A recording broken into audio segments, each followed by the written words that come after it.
Hello and welcome to the Gold, Ghosts, and Guns podcast for September 2nd, 2025. My name is Tom Luongo. We have a lot to talk about. It's episode 230, and I'm welcoming you back to the podcast for the first time in quite a while, Matt Ehret. Matt, how are you doing? Always a pleasure to be with you guys. I'm okay.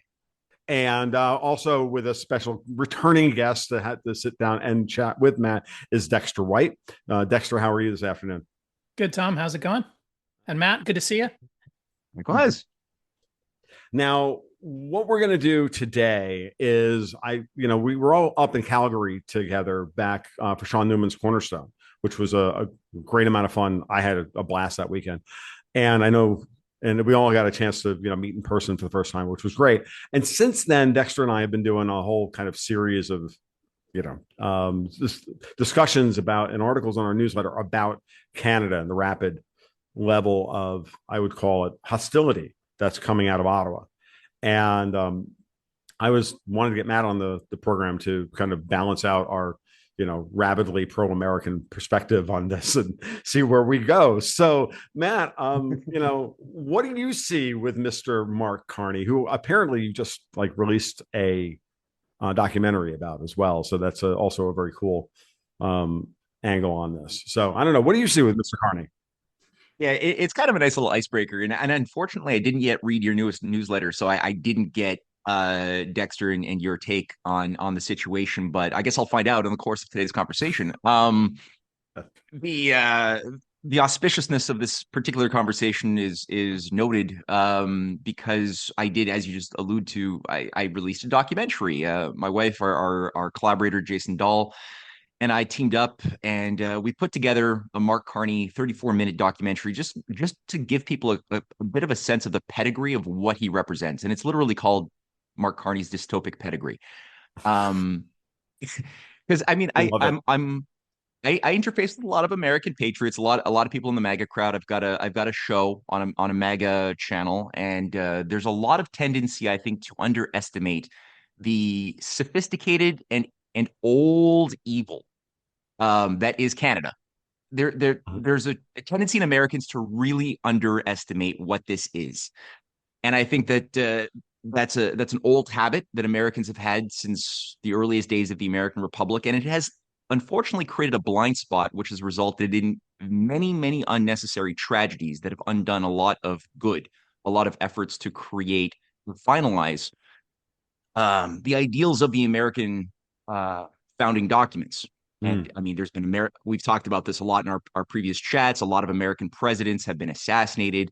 A lot of destabilizations of America from the outside, from especially, and you guys have mapped this out pretty well, the city of London and their assets internationally, right? Canada being no exception as the only monarchy of the Americas. And the influence of various forms of anti-American operations of a very high and sophisticated nature, including the murder of JFK, including the murder of Lincoln, could not have happened were it not for British intelligence operations in Montreal specifically, and also Toronto.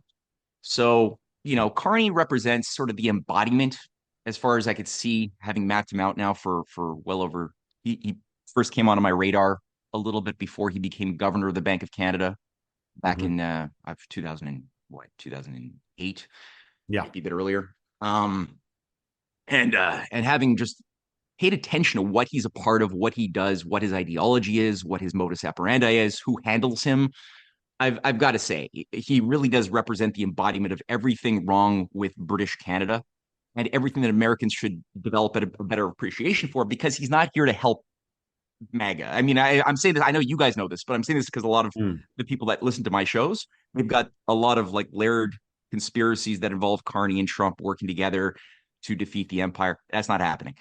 Yeah, I know you know, but for those out there, it's not happening. Yeah, I think Americans, it's not even that they overlook Canada. They're just completely ignorant of Canada. We think we're alone in North America, north of the Rio Grande. I mean, we're like, oh yeah, those people are up there, I guess. And I don't think that's, recently I think the Canadian, I look at Carney not really as a Canadian as much as someone who serves something that Canada is the property of. And I contrast that with the people I met in Calgary, and just who seemed much more like patriotic Americans that I could relate to, who, Mhm. especially the more I learned about the way the relationship between the sort of Western provinces and territories to Ottawa like really works. The more I was just shocked that it's still persists, but that situation is what it is. But I don't know, the hostility since Trump, I don't think can adequately be explained by just an ab reaction to Trump teasing about the 51st state. It Mhm. was that he cracked open the beer, and then we got this histrionic response, and it was like, wait, what? Are you guys really want to start a war with us? It seems kind of silly. You're not going to do well. But I'm really concerned more about like a long-term horizon. Like obviously Canada has no military to speak of, but that doesn't mean that very negative things for the United States can't come. And as you just alluded to, like historically, but I look to the future of things like NORAD and Mm. the Chinese triads in Western Canada becoming more and more sort of uncontrolled, and even like Ottawa inviting China to participate in the energy market in ways that will be very destabilizing.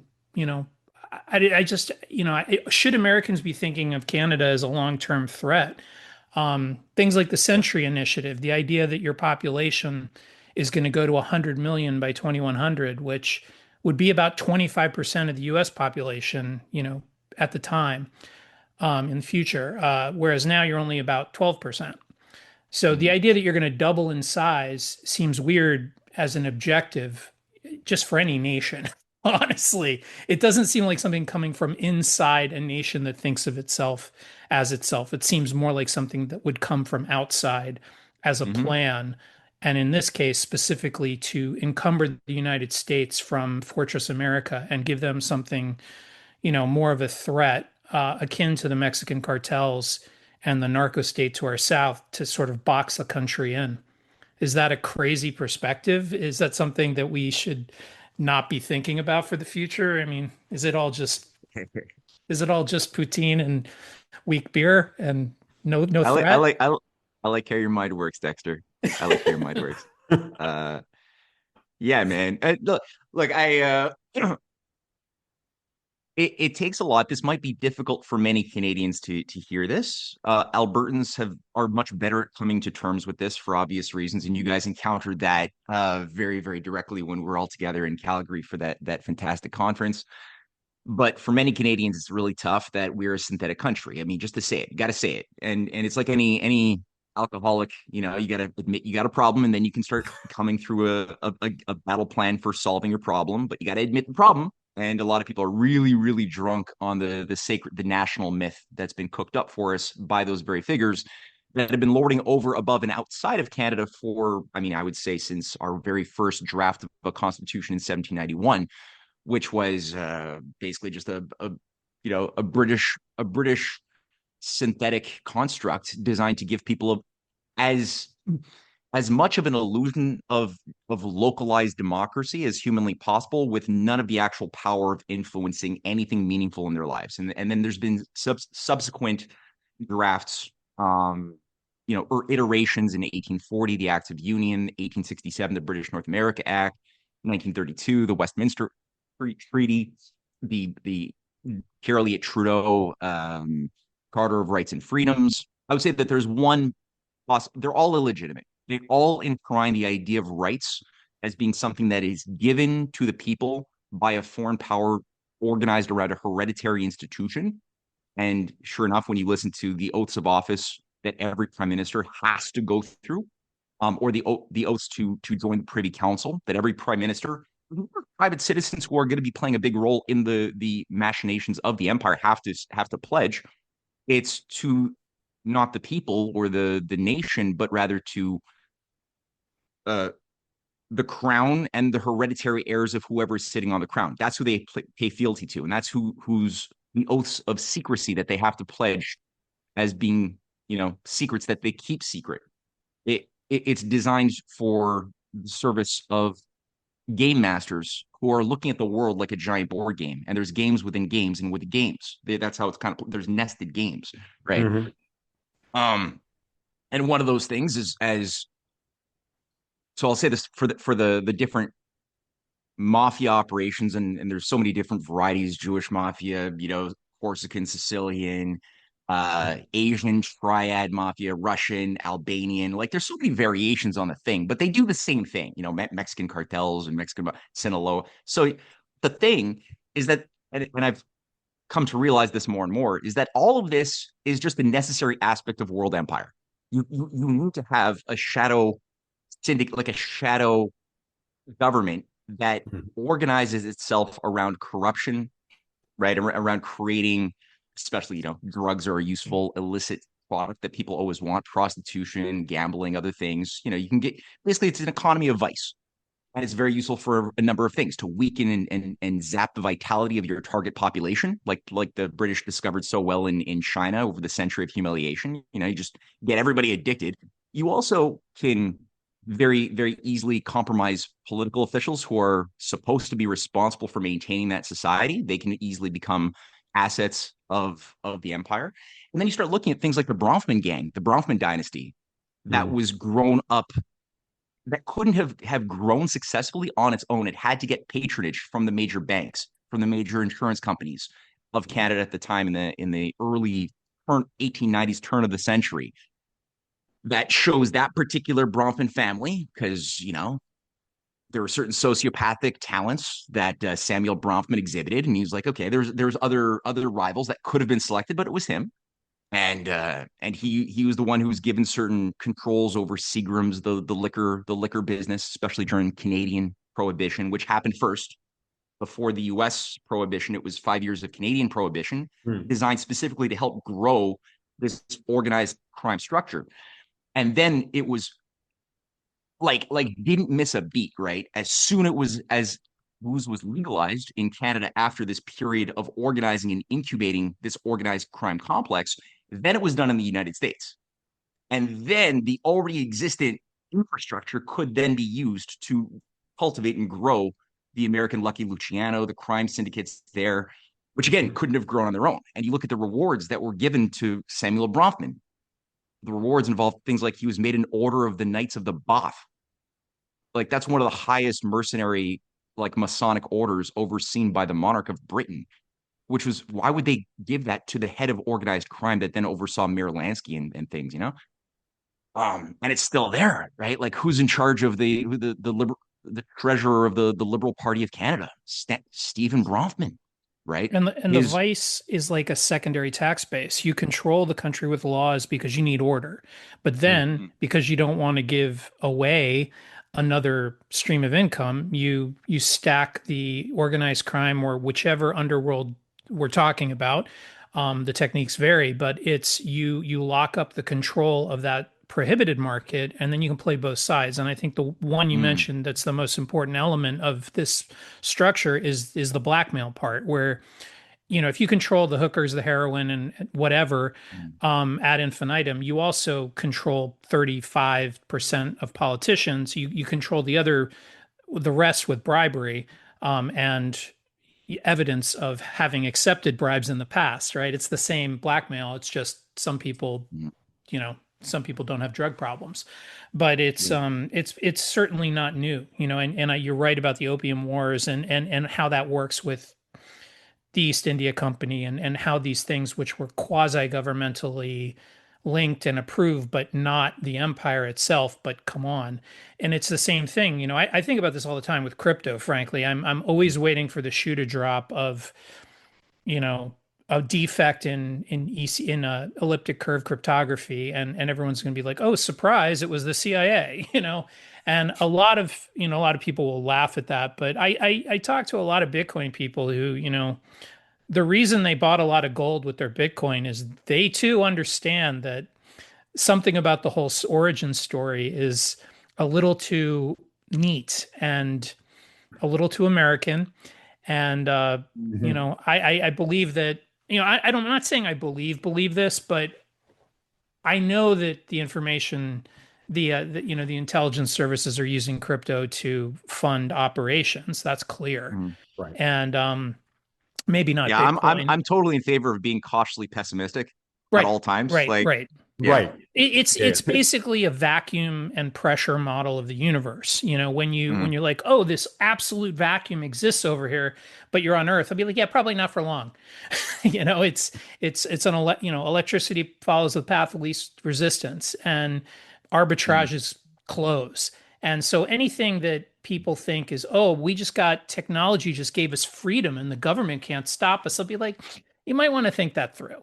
because chances are this isn't the end of the puppet show. It's just the next act. Well, And it's interesting you bring up that the thing about arbitrage is not arbitrage is closed. Well, they're supposed to, in even nominally free markets and just even partially free right, it's markets, they the close. physics of finance, we'll call it here. It's Right, like it's and just like then electricity. Why would the inefficient path be the one chosen when everyone can see? Arbitrages always in the beginning are hard to see, and then everyone sees them, and then they close. right. Well, Mm. then we're sitting here recording this the day after Labor Day, where gold is breaking above $3,500 an ounce, and yet for the last 6 weeks or more, there's been a durable arbitrage between the spot price of gold and the futures price of gold of about $75, which is the widest I've ever seen it in the 25 years that I've been following the gold market. Yeah. Mm. And you have to ask yourself, and I've been exploring this idea of arbitrages refusing to close in a number of different contexts now for a long time, and certainly regulatorily, geopolitically, yada yada yada. And and I just think at some point Canada is one of those arbitrages that has never closed for whatever reason. That geopolitically we have Canada, which should have been absorbed into the United States, which should have never even existed in the first place, and uh, you know, and still exists as this kind of quasi independent thing, and now is being turned into a hostile border actor, hostile actor on our border. It's a weird thing. Go ahead, Matt. Yeah. Man, there's so many things. Well, okay, so I guess to pick and choose it. I think that, well, first of all, let me ask you guys a question. Sure. Barney just announced that he's going to get rid of retaliatory tariffs. What's your take on that? Because I don't actually have a full hypothesis on that. I'm just curious. I think he doesn't have a choice. Okay. Okay. So Yeah, I think it's that it's simple. a fold. We have He folded. That's all. It's a fold. Okay. Yeah. It's a fold. So my concern is that, and I've been saying this since the moment since the moment the discussion of the 51st date thing came in, like early February, that looking at Carney and looking at the Canada 2020 operation and looking at the Stephen Bronfman operation, which, by the way, the Bronfman family as a micro dynasty, a servant of the empire, they ran, that is Brookfield. So the Brookfield Asset Management, massive global behemoth. That is that was created out of a merger between Brascan, which is the Bronfman run former known Brazilian Light and Traction that ran like that somehow out of Montreal. It was a branch of Montreal Light and Traction that became Hydro-Quebec back in 1961. Brascan, or Brazilian Light Traction, was a subsidiary. It ran like most of the Brazilian infrastructure. It was this entity that was used, and there's a book called Let Us Pray written back in the 90s going through very well how Brascan and its executives working with Bechtel overthrew the nationalist government of Brazil in 64, Goulart, and inserted their own puppet, who then did exactly what Pinochet later on did under Kissinger and George Shultz's lead in Chile. But it was done here first. And the Canadian organized crime apparatus that has a surface that has been given a surface appearance of legitimacy by controlling like hard assets is just one aspect of this thing. So it merged with EDPER, the Edgar Peter Bronfman conglomerate that was also an asset management company. And Brascan and EDPER merged in 1998. They created Brookfield. Brookfield is what McCartney was. He wasn't just the board of director. I think he was the CEO or CFO of it or something. But he had to get rid of that position when he became prime minister. Now they have again control of a lot of hard assets around the world, not just the office buildings. They focus on green, so they're trying to nudge the world towards the green, New Deal type of Is economy. there Hmm? origin though? Seagram's, like, it was like the family wealth was built with liquor first, or was Yeah, that, yeah? So yeah. like the Kennedys, but the Kennedys all got killed, Mm. and dissipated. But it seems like so they basically pivoted from a booze empire into a arms empire. Yes, Got it. yeah, and drugs. Yeah, Yeah. yeah. Well, So drugs yeah, are always all an ancillary way to finance anything, right? Like that's exactly. always, Yeah, yeah. or to undo a country. Like, I mean, Mexico, for instance, has And, been Mexico isn't a valid, I don't care what anybody says. Mexico is not a country. Mexico is a rough conspiracy of warring factions, and they're paid off, little mhm, sycophants. I mean, all the way up to yeah, the president. It's just yeah, yeah.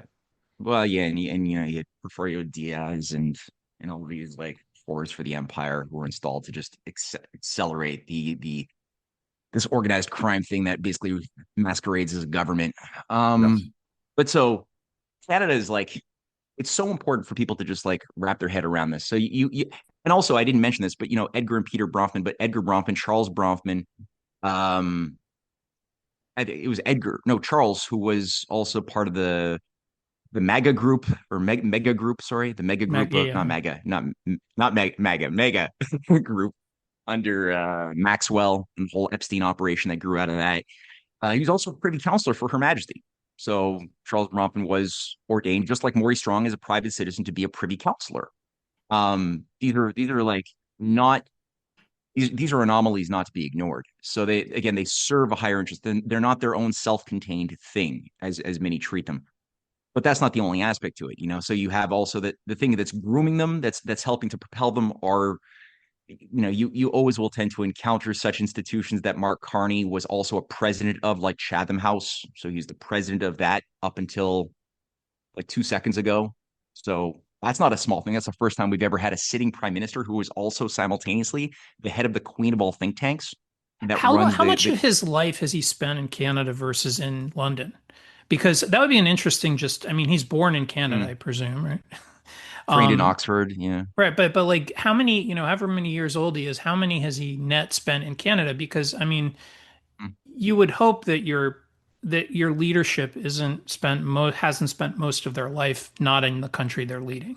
Just as a Mhm. general, I never did that work. I don't know. I know he loves Brayton. That's his real right. So he's heart kind and of like soul. just not even really a Canadian in a weird kind of way. Right. Yeah. Like No, he's Or he's he not. is, or he is in a weird way, whatever that word the means Oh for yeah, us. proto, yeah, the proto, exactly. yeah. Yeah, He's the yeah, most yeah, Canadian. Okay. Yeah. yeah. No, Either one of the exactly. two, right?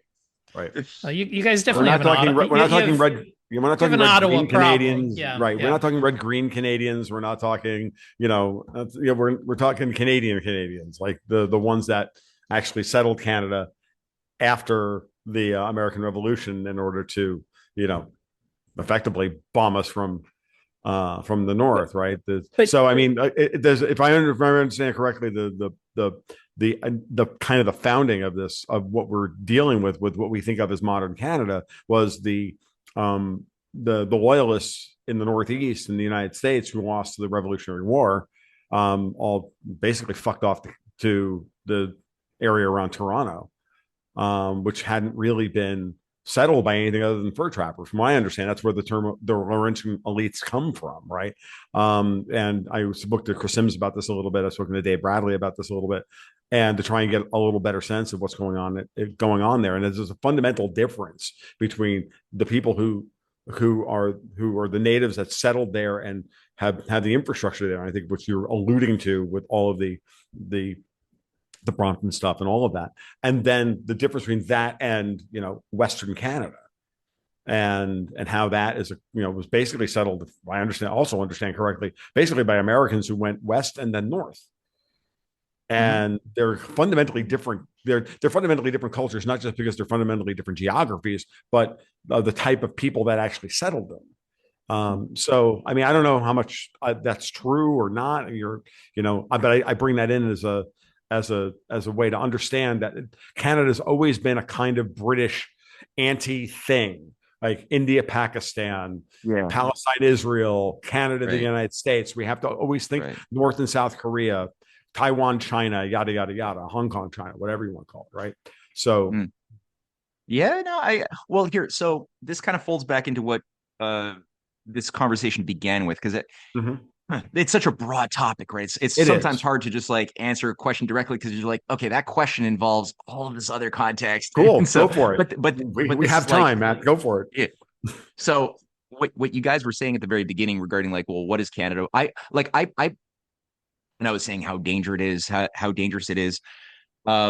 So the thing that I see with Carney, because you alluded to this centennial program to double or even more the population of Canada by the end of the century.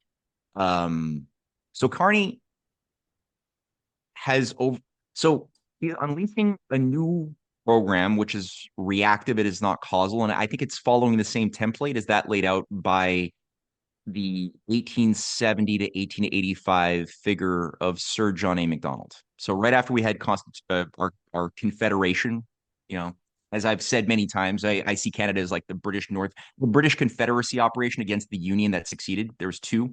One was South, one was North. The North one succeeded. Um, and that was 1867, right? The actual Confederation, the Articles of Confederation themselves were drafted in 1864. Mm. So it was during the Civil War. It still wasn't fully certain whether or not the U.S. was going to survive that ordeal or not, but it was understood by the very end that it was probably going to survive. So something had to be done because it was understood as well that a U.S. coming out of that experience, following the American system protocol, which was spreading around the world. There were admirers of Bismarck and leaders in Asia and Otto von Bismarck. Uh, Tsar Alexander II and his whole network, and you had Drago, the foreign minister of Argentina, coming to power. Um, Juarez in Mexico was also admiring this system too that Lincoln had debated, and so it was recognized that there was a competition of two different systems, as Alex Craner has pointed out very well, Mm. and Right. there's an idea of like whether you'd have this Hobbesian system of feudal capitalism masquerading as free trade, but it was never honest free trade. It was always based upon the idea of getting everybody in the world except the British Empire, except England, to lay Mm. down their protectionism, to just open up for the British East India Company and the City of London to come in and dominate your markets and dominate your world and keep you underdeveloped, or whether it was going to be this more authentic form of capitalism, like real nationalist capitalism, that sets a value upon human progress and really puts a value upon developing the powers of mind, the powers of productivity, founded upon building both, building up your entrepreneurial base, but with concrete visions, concrete projects with goals that organize multi-generationally your people Mhm. around being the best that they can be and getting an incentive for it. Like the Transcontinental Railway was one aspect of it. The trans was it the Bering Strait Rail Tunnel that Lincoln Right. had given actually as a speech to Congress in 1864. He gave a speech and they passed a bill in Congress and Senate to extend telegraph lines through the Bering Strait, which is just 100 miles of separation between Russia and the United States. The United Right. States only got Alaska because the Russians were just then preparing to sell Alaska, which finally happened in 1867. But the negotiations were already underway, going Right. back to as far as like 1863 when the Russians came in and saved the United States by sending by Alexander II Mhm. sending the Russian Navy to basically keep America safe and to have a message to the empire saying, and both empires, French and English, that if you get into the United States, if you, on the side of the Confederate South, that's war with Russia. And so there was this great communion, this great friendship and trust that these American and Russian patriots had with an understanding of the enemy that were tied to this broader idea of extending the transcontinental upwards through British Columbia, then up into the newly sold Russian territory of Alaska and down into Eurasia. So, And so I there, I have a question about, so when you're mm, you're talking about the Articles of Confederation of Canada, had the U.S. split, let's say, into the CSA and the Union, or the USA at that point, would the vision be that Canada and the CSA would somehow be fused in at least a partnership, or was, yeah, probably. something like that. I mean, I think it was so the Confederate states had something known as the Empire of the Golden Circle. So like Albert Pike, Judah Benjamin, the Secretary of State of under Jefferson Davis, were all high initiates of this Brotherhood of the Golden Circle. It was a paramilitary group. There's books written about it. You could still see their maps that they had set for that they created. They were basically all of the leading executives under the Franklin Pierce administration, which was the Freemasonic Scottish Rite administration of the United States. And And so was slavery still going to be, because like I think about like both the Kansas Nebraska Act, which brought popular sovereignty, and there used to be a ban on, I guess it was the 36th parallel. The slave line was the 36th parallel, going west into the Western American territories, and then Mm, Kansas Nebraska Act got passed, and that gave popular sovereignty, and there was a lot of fighting about it. A lot of people in the South at the time started to look at the Caribbean. There's a whole interesting piece of American history where the idea of Nicaragua and Costa Rica sort of, I'm not sure yeah. what the borders were then, but definitely Nicaragua, and that area was viewed as like a future, in Cuba too, as future sort of American territories, not necessarily states, and a way to take all the productivity of the American South. And I personally don't think, I think slavery was doomed at that point anyway, because the productivity of slavery is actually empirically low Mm-hmm. compared to, the industrial era. Right. But nonetheless, the idea was to stop fighting, what they call bleeding Kansas. They realized that popular sovereignty, um, it wasn't a fight. They started to look south. And so I'm just curious if this is all the empire. When did slavery get banned in the empire, in the British Empire? Was Well, the Had British already Empire, happened, 1833, I think right? was around the time. So, but they were perfectly Um, willing to have it in their overseas territories, of course. yeah. And was this like kind of part of a? I wonder if the Americans who were looking south towards Nicaragua were in these kind of circles you're talking about. Yeah. Well, you had the story of like William Walker as well, right? The mercenary that declared himself sort of the emperor for like 10 months of, what was it, Nicaragua, I believe? Or was it? Yeah, I think it was Nicaragua. And there's a story by De La Ponte, what's his name? This Italian director called Quemada with Marlon Brando back in 1969, featuring sort of a Oh, okay. the main character was William Walker, who was in this case a bit of a composite character, but designed to go and he was an agent of the British Empire. In this case, it was a British Empire. They played around a little bit, and basically create a an organized revolution to overthrow a government utilizing a series of inside jobs, sort of like false flags that were created, and then to impose a puppet government that would be under the control of the empire, that would basically be forced to then give up all control of their sugar plantations to the empire Right. because they were out of money. And so it's a I great mean, movie. most American Um, history, like yeah, historians, I should say, looks at this period of the external influence being primarily financial, with the yeah, goal being preferential trade terms after the war. Like they're like, oh yeah, mm, let's help the CSA break off. And what you're kind of opening up, even like, and I've read a lot about this stuff, and I'm just kind of intrigued at how blacked out the idea of the intrigues and the intents are from the sort of, just tax policy and preferential trade agreements. And, I think a lot of, the French and Russian like story gets kind of just reduced to that, just reduced to, oh, they just wanted to, um, it was like kind of like not so much about whether the union should prevail or not. It was more about like, let's keep that cheap rum circle going. Right. yeah. So yeah, this is That, the that underappreciated stuff that I think has been designed to be forgotten. Is that history could have easily have gone another way. And if you look at like what was being set up, because this Order of the Golden Circle, it was a paramilitary group, a secret society. It was set up a year after the B'nai B'rith. Many of the same leading initiates in the B'nai B'rith were also founders of the Golden Circle. Um, Again, many of them were dominant in the Franklin Pierce administration specifically. mm, Um, and Albert Pike, Colonel George Saunders, who's the Mazziniite, the guy who's like the consulate of the American consulate in London during the Pierce administration. He's the guy who's hosting Giuseppe Mazzini, the leading nominally Republican, but actually hard Palmerstonite. So he's a devoted friend and disciple of Lord Palmerston, who's organizing these different like weaponized mass movements in different countries that the British Empire wants to topple and overthrow in sort of a proto color revolution thing. So this Mazzini guy, who's interfacing with Saunders, Saunders goes on to work with Thompson, this guy, forgot his first name all of a sudden, to set up the Confederate intelligence bases in Montreal, Kingston, and Toronto. That's vital as far as being an anti-Republican hub that was granted to them by the British Empire to say, hey, yeah, come to Canada. We'll give you like St. Lawrence Hall in Montreal, the biggest, like most strategic hub to like carry out the Albany raids and the murder of Lincoln and other things. You know, in the case of the Confederacy, Albert Pike also was a member. Albert Pike and George Saunders were running what was known as the Southern branch of the Young America.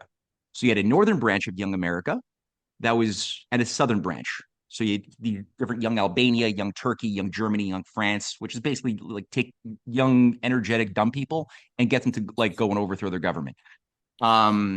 See Ukraine 2003 or 2014, right? It's right. So Saunders and Pike. So Pike goes on and becomes the co-founder of the KKK, the Knights of the Golden Circle. Right. Right. Sorry, the Knights of the Ku Klux Klan, but Ku Klux means circle in Greek, and it was sort of a tip of the hat to the idea that the Golden Circle operation didn't disappear. Now, if you look at the maps that they commissioned, the ideal world that they wanted to create after they successfully broke away from America was not to just be left alone and make their money in their own way of doing things. It was to expand. It was an expansionist ideology. They had the idea of being the seat of a new empire, with Cuba as its most strategic sort of island hub. That would be the center of this golden circle.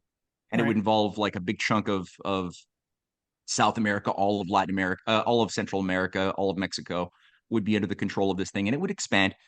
And you were asking like, what would its relationship have been to the North after secession?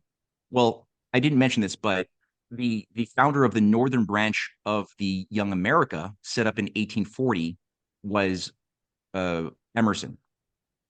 So Ralph Waldo Emerson. I was like, Ralph Emerson? Yeah.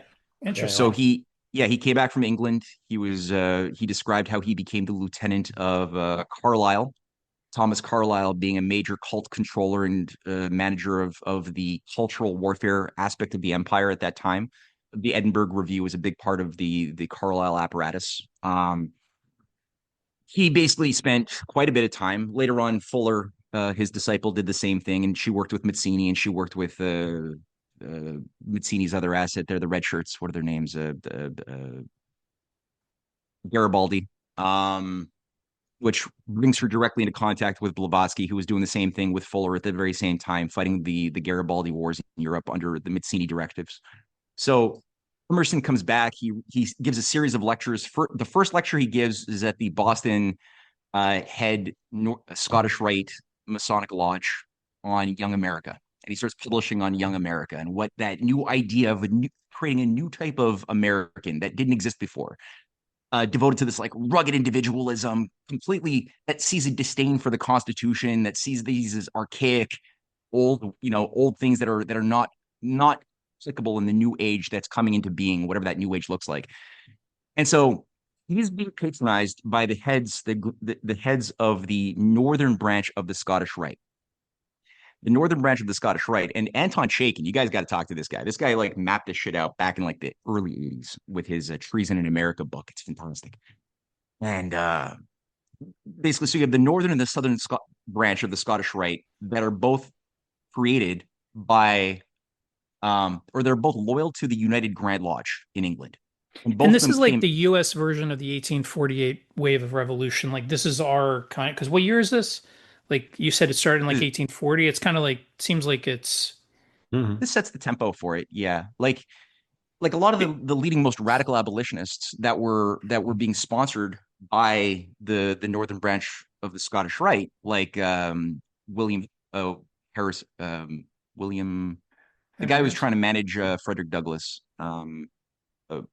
William Lloyd Garrison. William Lloyd Garrison, that's him. Um, he was he was himself not calling for preserving the Union. He was calling for, like, his whole idea was not let's completely get rid of slavery. His idea was, and his message was, first, before the Civil War, let's just let the Confederacy go and do their own thing. They'll have slavery. We will undo the Constitution. We'll create a new set of articles, like a new set of Articles of Confederation.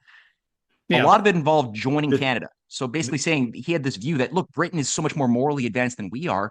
In 1833, they abolished slavery, so they're more morally advanced. We should join British colonial possessions north of us and then reconstitute this new nation with special relationship to England.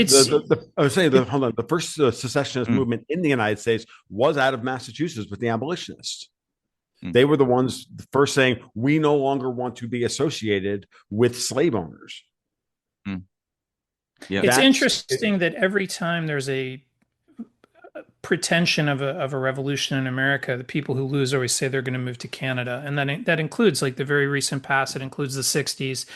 And obviously Canada's there, but it makes you wonder if that's not just a standard patter that gets thrown in to remind everybody that Canada is some idealistic version of America that was better. I'm kind of intrigued by the three beats of, like, the American Revolution, the War of 1812, and what we're talking about now, because Americans a lot of the time, and I think a lot of people in history kind of forget that the whole world was colonized by the European powers. Like, the whole world was carved up pretty much. And the idea that the Americans, threw the British out, in 1776-ish and onward, and that they were just left alone is what Americans kind of teach themselves. Like, we don't even talk about the War of 1812, and if we do, we kind of, it's like a trade of art, like it's an arson raid for revenge. It's like, oh, you burned our building, we're going to burn your building. It's like, yeah, but they were trying to not just burn a couple buildings. Like, if they could, they would have reset the table. And Britain, or I should really say the Empire at that time, was certainly capable, but for whatever reason, maybe they chose to not waste as much effort and prioritize infiltration because, they wouldn't weaken substantially even in World War I, the world looked at America as, the sticks. And so I kind of am just thinking of how all these pieces work together, because I have a definitely different view of, the American South's motivation. I have a hard time thinking it was entirely kind of from the outside, but I'm not against the idea that it was it was polycausal. And I think it brings me now, though, to what I've been kind of wondering about, and is Canada a future issue? Like, is this all one kind of never-ending timeline? And we're definitely seeing just a level of hostility out of Canada right now that is seems unprecedented to both Americans, but even Americans who have a historical background from the American perspective. Okay, so what I didn't finish this is going to answer that question. So when I mentioned earlier John A. Macdonald, this is what Carney is doing, is invoking the John A. Macdonald template. What does that mean? So at the time, Canada was clearly going to be lost to the British Empire, whether it was going to become its own sovereign republic or whether it was going to be just join the United States. Those were both far more likely than Canada at that time remaining part of the British Empire. This is like 1865, 66. There was an annexation bill in Congress. You had William Seward, who oversaw the sale of Alaska. The Secretary of State, who survived his own assassination attempt the night Lincoln was killed. He's the guy who brokered the sale of Alaska by the Russians in 1867. He was a big advocate of just getting control of Canada because they just saw it as too much of a threatening liability. Finally, that was probably the only time Americans finally woke up in big numbers in political influence with a recognition of what the hell this thing was. But they still weren't strong enough to keep that fight going. Charles Sumner as well was working with Seward to try to get control of Canada. A lot of Canadians wanted it too. There was a British Columbia annexation petition with the most influential British Columbians. Most British Columbians wanted the type of progress that they were seeing over the border. A lot of Canadians in Quebec, Lower Canada, French Canada, were known as the party run by the followers of Papineau, Louis-Joseph Papineau, who led the only attempt at a Republican revolution in Quebec ever. His nephew oversaw the growth of this Republican resistance to the Articles of Confederation, which people like Elo David, the guy who later became Prime Minister Wilfrid Laurier, who's one of our few decent prime ministers, who was an admirer of Lincoln. They were part of this hub in the 1860s. You had similar things going on around the followers of William Lyon Mackenzie King in Ontario, who were trying to fight back against this British operation to create a synthetic country run by the Privy Council. They didn't work. It didn't succeed. We did get the British North America Act, and coming out of that, they had to. The battle was only partially won by the Empire to keep control of this valuable piece of real estate, wedging the U.S. from Russia. Mm-hmm. So the next part of the battle was the economic battle, and so the economic battle was how do we financially incentivize the idea that we have a viable economy in Canada, because we don't. They never permitted Canada to get out from underwater. The U.S. had a battle between nationalist versus treacherous systems. So there was a sort of a there's these bursts of progress in America, and then there's periods of bank panics, depressions in the 19th century. There's a fight. In Canada, there's no fight. There's not really a fight. It's just we're always under British free trade. We're always, as you said, Tom, hewers of wood, drawers of water, designed to be kept down, have no manufacturing. Right. But now all of a sudden the British Empire is weakened. It's overextended itself around the world with the Opium Wars, putting down rebellions in India, putting down the Irish, and they've just extended themselves even in the American South. They're putting a lot of effort financing. They built hundreds of warships for the Confederacy. They were providing a lot. It was very expensive to maintain this global sort of influence. Yep. And so they didn't have a lot financially to keep Canada loyal to that old system of thing. So there was a race. And so the way it worked, British Columbia was isolated. It was Canada today is not what it was then, right? It was 70% of Canada's land was a privately owned territory called the Hudson's Bay land. That was right, since Rupert's Land in 1670 till it was sold in 1869. So that was basically a subsidiary of the British East India Company. It was private. So they had to figure out, number one, how do they solve that problem? How do they persuade the British Columbians to not join America? Because if they were clearly going to do that, John A. Macdonald comes up with the solution. This is a super hard pro-Aryan, pro-Teutonic. He was a eugenicist before there was eugenics. He tried to introduce a bill. This is like the George Washington of Canada.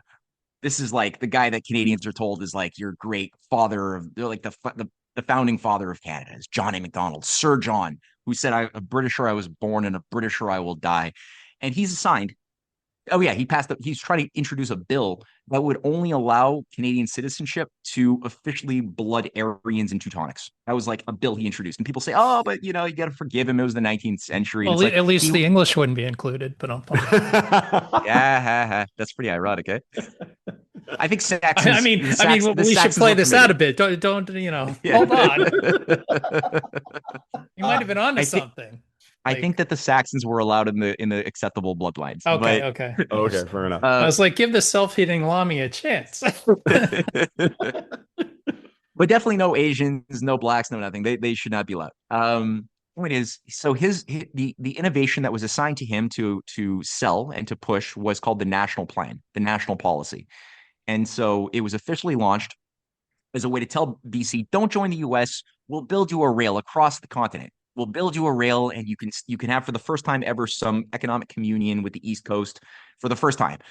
And they had to kill a guy. They killed the governor of British Columbia who was supporting the annexation movement. At least that's my hypothesis based on the evidence I've looked at. Governor Seymour dead. Then they were able to get their assets into the position of the governorship that accelerated BC joining Confederation, which they did in 1870.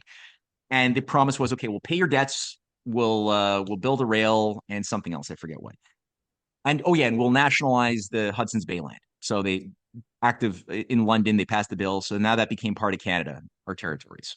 But then to do it was another thing because we're economically incompetent.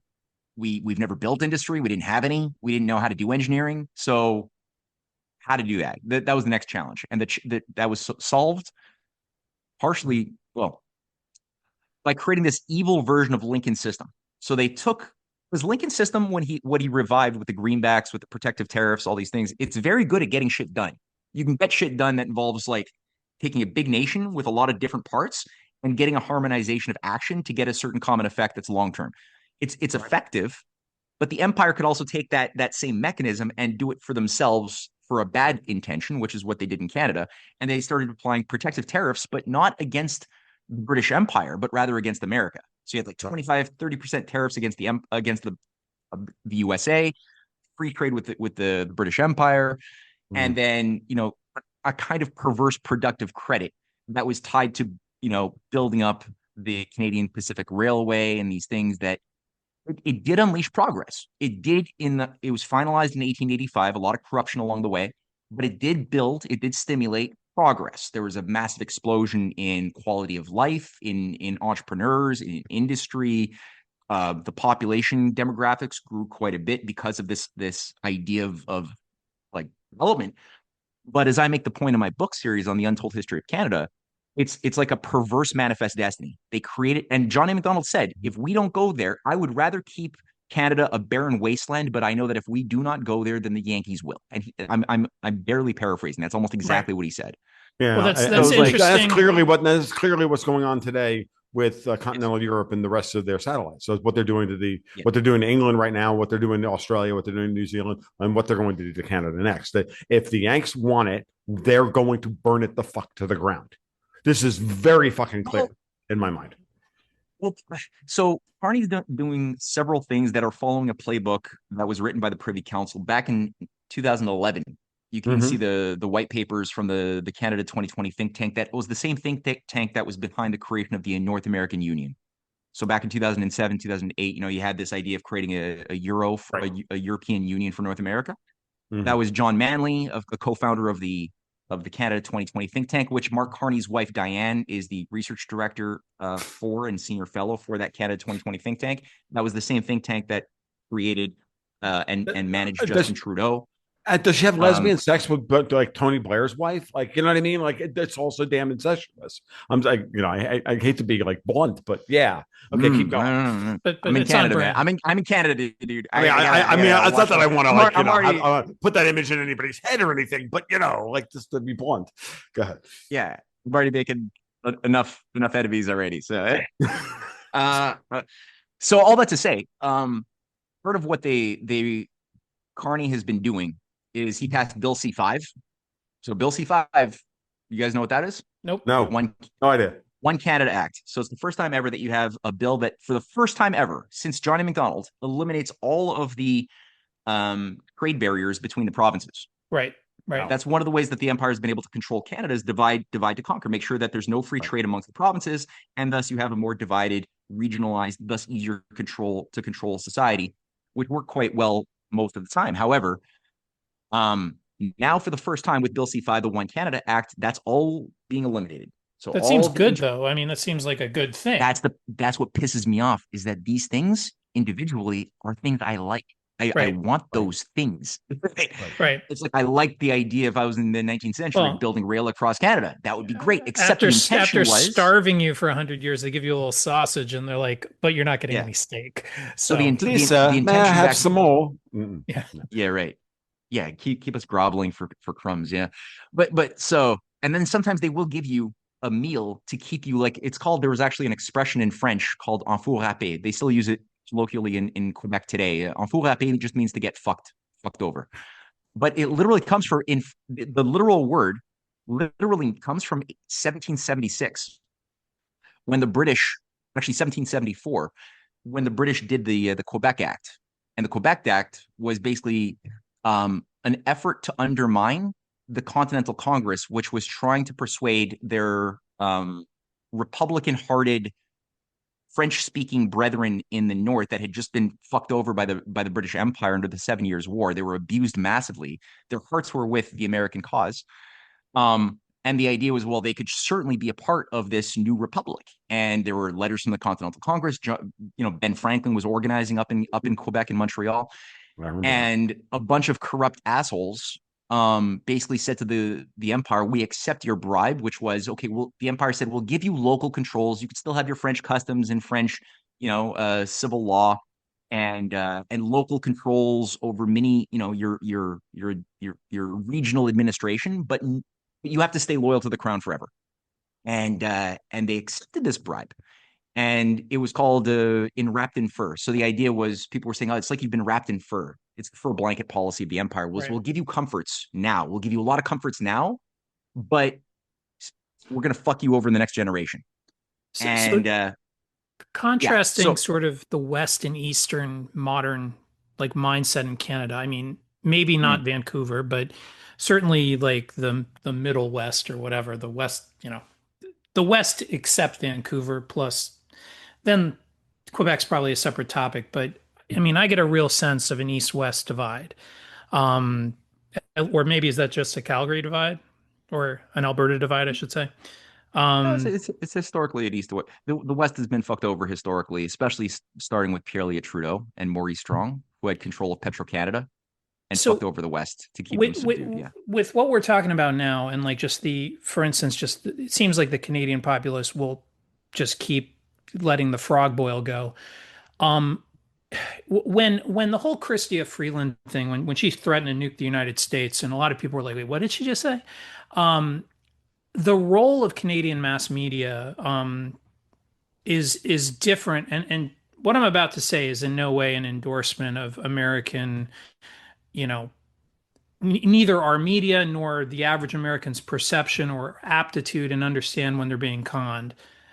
Not what I'm saying, but I do think that Canada seems to have a better control over their population through the media, and the population seems to more rapidly and completely take the messaging that was assigned to them and really run with it to a degree that's kind of would frighten me if the United States still had that degree of national control over its populace. Am I reading this wrong? Because when I saw the reaction to Trump's, just trolling, I was like, the whole country seemed energized against America, and it's reflected in the trade figures of tourism and a lot of things. Where has nobody thought this through? Like nothing Trump said really was in any way could be taken by a serious person as a prelude to invasion. Like, it's like, have you seen? I mean, it was just Donald Trump. I mean, I just it's just strange to me, like where we are, and then I look at Canada as a place that seems on a hair trigger given their media's. Is that a wrong way to look at like the Canadian media influence? Yeah, I mean, like maybe, yeah, it's highly controlled. I mean, you're dealing with. I had a friend of mine who was a political organizer, and sometimes we would go to Ottawa to do some political organizing there, table organizing. And he said, you shouldn't call this Canada. You should call it Tavistock. Right. And I agree with him. I concurred. You're dealing with it's like people who have been profoundly targeted over multiple generations, even a couple of centuries, in a consistent operation that's been more refined in more recent years, but it's a consistent operation to create a society of virtue signaling victims. And it's harsh. It sounds harsh to say it, but that's been the design, is to make the Canadians interpret their reality from the narratives that the big enemy that's out to always get them perpetually is the United States, that wants to destroy them, that wants to take our water, steal our wood, steal our whatever, maple syrup.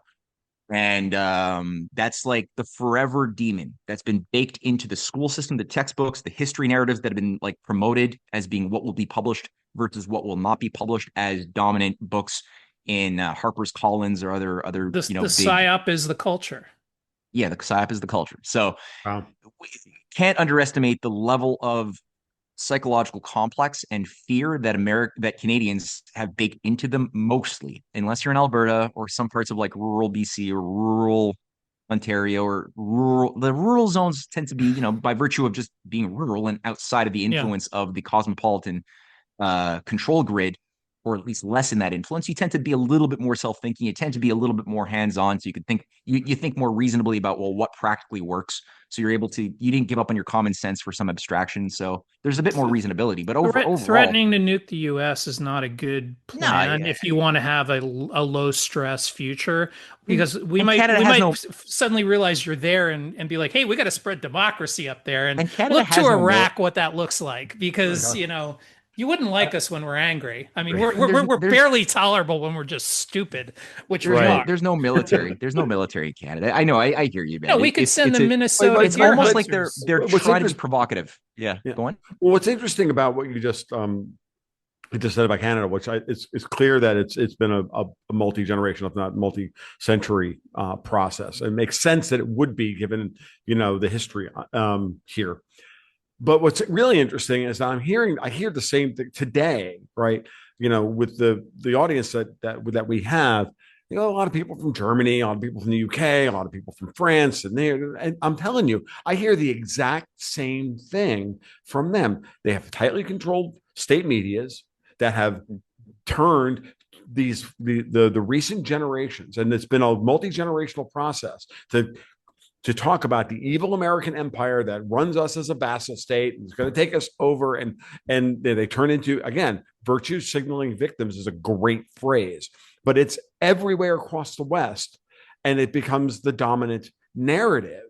And they've even done that same thing here in the United States. And now we have fucking white women, suburban white women, who think the exact same goddamn way.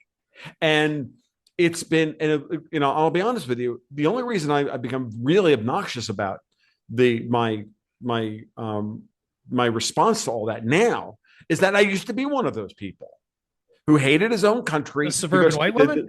No, well, yeah, an angry white woman. Yeah, I mean, dude, I've always been like ahead of the curve. So, the whole trans, come on, you know what I mean? Like, so don't tell anybody, So, so my point being is that, I used to be one of these self-hating Americans where the myth that I was sold as a child about the greatness, about what America was, and the America I was experiencing, that gap was so wide that it was very easy to grow up disaffected and angry at the whole thing. And then you come to realize that that's all just a fucking psyop that everybody is under, and that America is not the country that we were told it was when we were growing up, but that doesn't mean it sucks either. And that's freedom takes work. Freedom takes work, and and the bigged scandal is the people who think, well, things aren't perfect, therefore we should give up and let. It's such a great way to be, led astray by your enemies, both foreign and domestic. And in that case, often foreign, but in a way that's cloaked. And that's why this whole conversation is very interesting to me, because I have a lot of ideas about foreign country intrigue into the United States. And I will just admit freely that until I met you, and not just in this podcast, but earlier, like I literally never thought of Canada as anything but, a place where virtual assistants worked and we got commodities from. I mean, it's America's hat, as I've been told by Americans, right? Yeah. That's what And Americans don't wear hats anymore. That's a little. Yeah, we don't wear hats anymore. We don't give a fuck. So we're all bald. Maybe we should, because we're all bald. But And I think that also, what I wrote about last month in our newsletter was just the problems with the American electrical grid, which Canada's part of, and Canada's a net exporter of electricity to the United States, and through hydropower in the West, and Niagara is one part of it, but in Vancouver and there's a ton of hydro. And that's great. But, I think that, AI and America's going to redesign its grid, and it might redesign its grid differently if it sees Canada as a quasi-hostile country. And I do think, frankly, a lot of Canadian service jobs, which are performed over the internet, I mean, commodities are commodities, but I think Canadian job loss is going to be substantial in the service sector, especially the trans-border service sector. And if this sort of hostility continues, people are just going to be like, I'm just not going to deal with them. And it could really cause problems, I think, to Canada that are in far exceeding what may, people think, because, no one in Ottawa is pulling stuff out of the ground. They're all on the internet all day.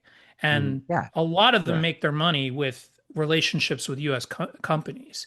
I mean, and a lot of software development. I mean, Canada is very reliant on software development in a way that I think is going to get massively hammered by, not necessarily this year, but 26, 27. Software development is going to change so completely that we're going to have a huge disruption of jobs, and Canada's going to lose more than the US per capita.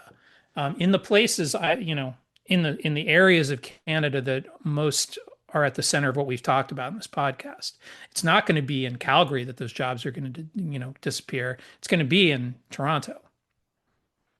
Yeah. I mean, so there's what you're saying is true, and the whole like AI thing, there's a big discussion right now around, like, I mean, Alberta, there's a lot of water, which is very important for AI data centers. That some of the biggest hubs in North America are being planned in Alberta right now.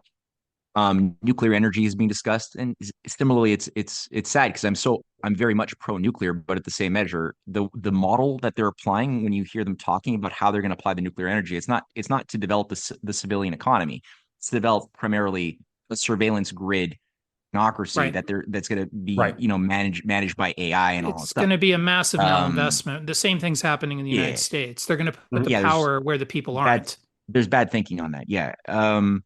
The other thing that Carney just announced is this $500 billion, $500 billion infrastructure package for upgrading and expanding Canada's ports.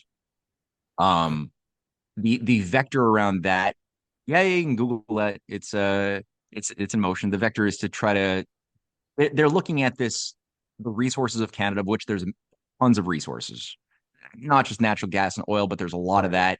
Right. But there's also a lot of rare earths, uranium, Mhm. iron, tin, zinc, you name it. Yeah. It's Yes, quite we want astounding. Saskatchewan for the Athabasca Basin, by the way. Know all Right. about that. They're auditioning to be a Chinese colony is what they're doing, and they're going to Mhm. find that that's a really dumb Well, there's plan. a there's But a there's a difference here. So the current messaging that's being used to justify this thing, also high speed rail, has been announced by Justin Trudeau right before he stepped down, and Carney's still pushing on that. Is to supply Europe with the oil, natural gas, other things that they're not getting because they're basically screwing themselves over for the sake of being victims in a proxy war with Russia.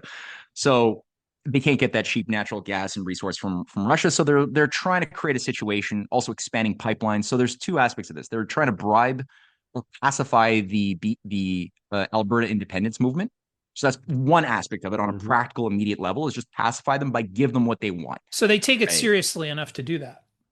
Oh yeah. Okay. But then on the other hand, there is like a long-term strategy also in play on the game board, which involves practically looking at all of these resources. And the idea for the empire is depopulation number one. So to get to depopulation, like a world system where we have zero freedom for the individual and everybody is satraps under regional, like local control fascist systems for some form of Yeah. a high priesthood The managing Hunger the thing, Games, basically. the Hunger Games. Yes. Yeah, that's the idea. Mhm. So we know that's the outcome.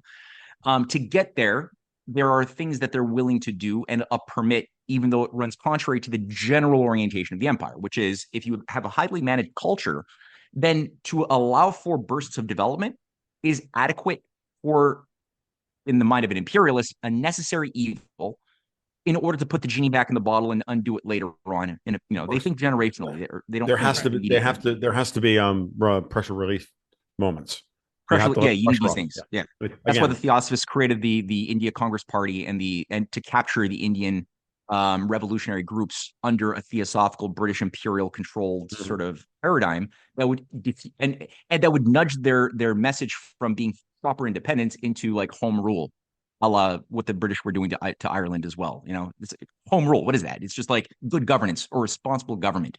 That became the Canadians' rallying cry after our failed rebellions, our Republican rebellions were put down by the British Empire. We were told, okay, we're not allowed to have those kinds of Republican rebellions. What we are allowed to do is to fight for responsible government. It is the Mhm. Fabian way of giving people a little bit more, give them the illusion of fighting for freedom, but not actually having any of the reality of freedom. Yeah. So the same thing, like at the time in under Johnny McDonald, it was good in a sense to have this rail development across Canada, but it was a good that was designed by intention to be undermined in the next generation. And it cut off, so it kept Canada locked into the system of global control grids of the empire. And it kept Canada as a piece of real estate, as a wedge between the ever present danger of a US Russian cooperative policy. That's always been the threat of the empires, that these nations would do what people like William Gilpin, the first governor of Colorado, was doing when he was mapping out the rail lines that would extend through the Bering Strait, that people like Sergei Witte and Nicholas II were even advocating, the first prime minister of Russia, and Nicholas II, who brought in American engineers to Russia to do feasibility studies in 1905 over like how much would it cost, what would be needed to build a tunnel or a bridge across the Bering Strait. That was subverted by this new Mazziniite Bolshevik revolution shit afterwards. But the idea was again revived during World War II between Roosevelt's people and Stalin's people. They again revived this idea of the Lincoln Tsar Alexander idea of a bridge across the Bering Strait. It's documented. It's published from 1942 to 45. That didn't work out. The Rhodes Scholars ended up taking control of the U.S. government, with their Fabian assets under the CFR. And instead, we got the Churchill gang that took over completely. And you got this growth of this deep state complex, right, inside of the USA, domestic and foreign, FBI and CIA and everything else. So, and the Five Eyes. So, we've got these things that Canada has been used to do at different moments. And I think like Carney did something like in 2006. He was one of the architects or co-architects of the Canada Infrastructure Investment Bank, as a crown corporation designed to emit large-scale credit for projects. Now, in Carney's world, he's in his religion, he's a green, he's the eco-warrior of central banks. He's committed to a world of stasis and degrowth. That's his commitment. Right. But to get there, you might have to permit some growth to keep Canada locked into a thing and to keep Canada as a wedge. Because, Putin and Trump have made some progressive, positive motions towards friendship. I'm hoping it could be sustained, especially on the question of the Arctic. Very important, because that is going to be developed either into a military hub of a war, or it's going to be a basis of international cooperation with nations who should be thinking about the future and building a better future for our kids, which I think that's what Putin desires. And I think the MAGA orientation is to say yes to avoid war and to build our economy that way. So Carney's even said explicitly that there will be Canada will never permit for any Arctic cooperation between Russia and the U.S. He's explicitly said so, not even a throwaway comment. He made that a point in one of his recent speeches. He also said that he signed a treaty with Australia and Britain to militarize the Arctic. Also, he said yes to, and this is a weird one, to long range missiles in the Canadian Arctic. That was something Justin Trudeau passed as a new Arctic strategy for a defense strategy in April 2024. Was the call for installing anti-Russian missiles, also anti-Chinese missiles in the Canadian Arctic. So that was not undone. So my fear is that there is a trap right now being laid by the empire to get the U.S. to fall into the United States, and to get the United States to fall into Canada. That's what I should have said. That's my fear, is that the North American Union creeps that were pushing this idea of a European Union with an Amaro for North America. Right. They didn't go away. They're still there under. Yeah, it's Carney. A rebranding. They've recognized that the brand was bad, like that it was. They have to do it in a more insidious way than, they're not going to get the what they wanted. I mean, look, they've already realized. I think anyone who thinks the EU is going to collapse, needs to understand that they're willing to go another 50 years under a different name and tell everybody they liberated themselves, and that they're always working on how to transition one reality into another and make you think it's totally different while it's not. Well, and with that said, this is why we just have to make the case to Alberta and or Saskatchewan and whatnot, and say, look, you just need to become territories tomorrow, and stop all this shit dead cold. It just needs to happen. The CIA can do a color revolution in Quebec. It's not like they're not ready to go. We can. Right.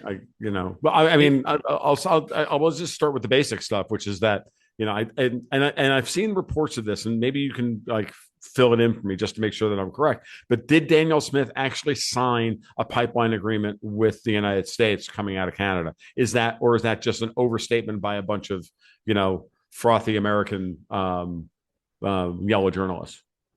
I think it was over exuberant. They took a discussion. I don't know if it was actually signed. I'm just Mm-hmm. Googling it right now as we speak to see how far this is advanced legislatively speaking, because you can't do it. No, you can't currently. That's right. It wouldn't be signed because it's currently illegal according to the British North America Act, which Right. grants the provinces 100% authority over what they do with their resources internally, as long as it doesn't cross a boundary into another province or into another country. So if So you yeah. do that, So it requires federal approval by Ottawa for that to be allowed. yeah. So Currently, how about we finance the damn thing and then they leave and then we just take the oil. Sounds good to me. Like that's the plan. Like, you want to play legal games with me, you lie me fucks. Like this is the way we're gonna play this game. Like that's yeah, the why way we not? get, it's like here, we just drop the money in. You can't say no. It's tough. Yeah, We can do whatever we want internally. Well, you can't stop. Can you stop foreign direct investment into Alberta? no, no, you Okay. can't. Well, I don't that think you can. seems obvious. Seems like an Oh, obvious solution to me.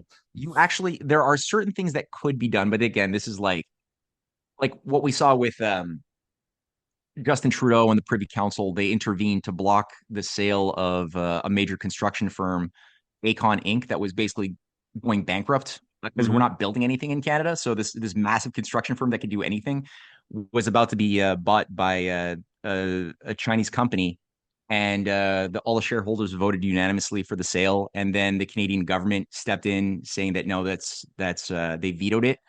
Um, and they also forced the Chinese to divest from a bunch of strategic mining companies in How Canada's did that north. happen? So how? Wouldn't Because the we're run by the British Empire. We're not Oh, run because by. so the British didn't actually want only want the Chinese Well, there to run fentanyl they and want and they, and and run Indians into so Canada, but not actually run the well construction. the Got it. triads are run by the British Hong Kong Freemasons that were created under the Opium Wars. So that's the Right. triads. The reason why they've been built up here is the same reasons why the Russian oligarchs were built up in London, was because if they stayed in Russia they would be in jail. So they were given sanctuary in their masters gave them sanctuary on safer terrain Right. in British territories in Australia and Canada, which is why you have so many of these ultra rich, ultra rich Chinese. Because if they were still in China, they would be in jail, because there's been 5.2 million members of the Chinese Communist Party that have been like taken down. Some have been given like life sentences, death sentences. Somewhere, two of them were the former heads of Chinese Interpol. One was the former Okay. justice minister, the former head of the Chinese Central Bank. Just got a 19-year sentence. Because a lot of these were assets for the same thing that built up this whole organized global crime syndicate through Taiwan, the KMT operation, the Hong Kong triads were a big part of that thing. And so Canadians look at them and they think, oh, look, it's Chinese. That means the government. It's all aboard. And it's like, no, it's not all aboard. They're here because they would be in jail. And they're here because, just like the Russian oligarchs in Quebec Mm. that run a lot of there are Russian and Albanian oligarchs, mafia operations in Canada. That's true. But they're Mm. not here because they're the hands of Russia or Albania. They're here because they right? play a role within the British Empire's, symphony. It's the Right. ugly symphony. So I think the thing with Canada is they want to use Canada to seduce China. So they want to weaken the Russia-China bond badly. That's a high priority in my Of assessment. course. Divide to conquer. Now, the thing that Canada becomes very useful for is that, and this was done under Harper for the first time, China wisened up and broke away from that.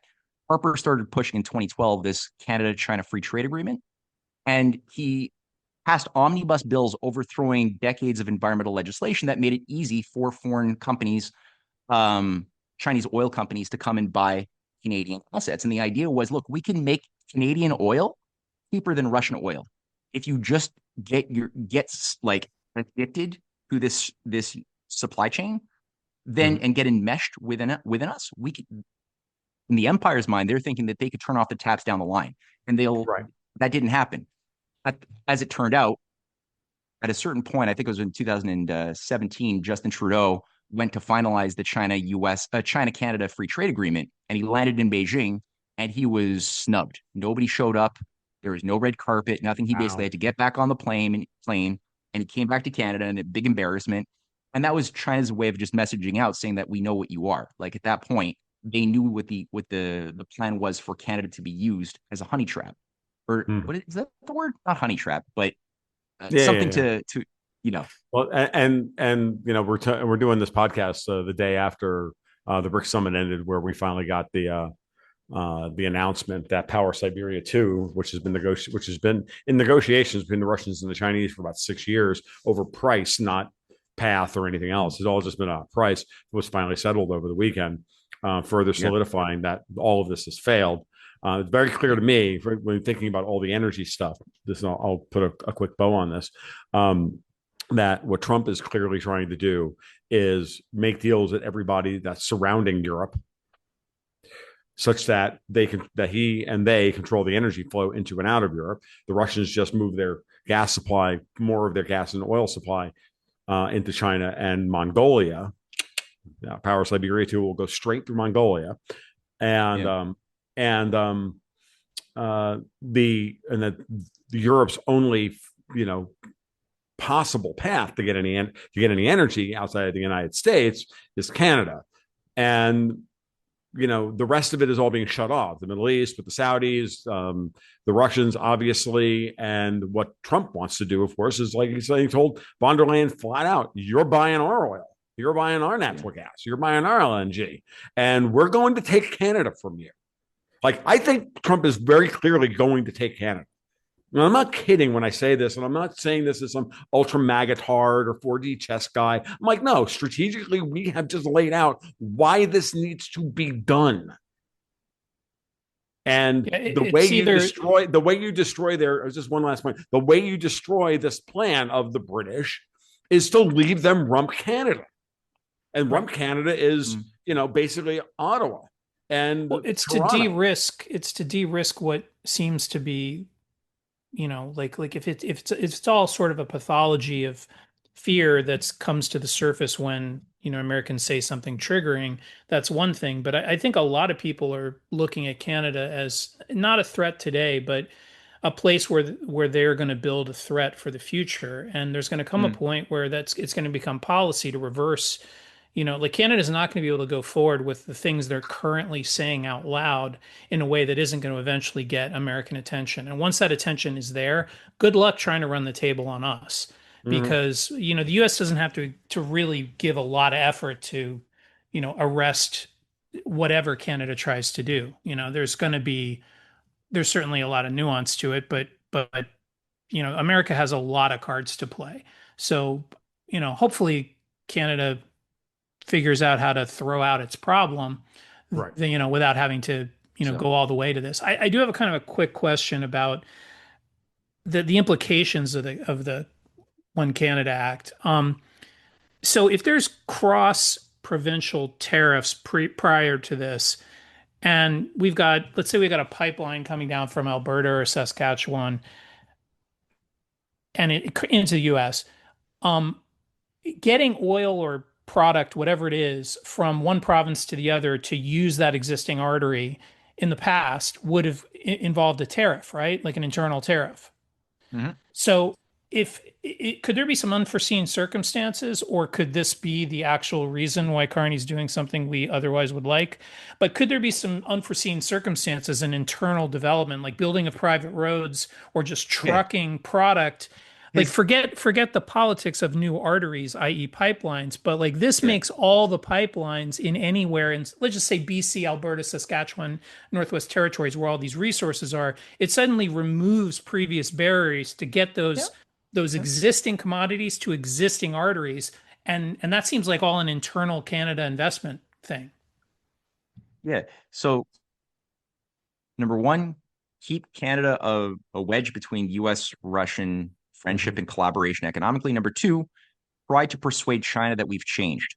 So China, like I said, they said "fuck you" to Canada back in 2017 when they basically recognized what we were as a hub of the British Empire. The same thing that has been obsessively trying to undo every civilization and that did the century of humiliation in the Opium Wars. So they're basically a way of saying "fuck you." But number two, now I think Carney's job is to try to persuade the Chinese intelligentsia that, look, we're changed. We have the same bad guy, the same bully hurting us is also threatening you.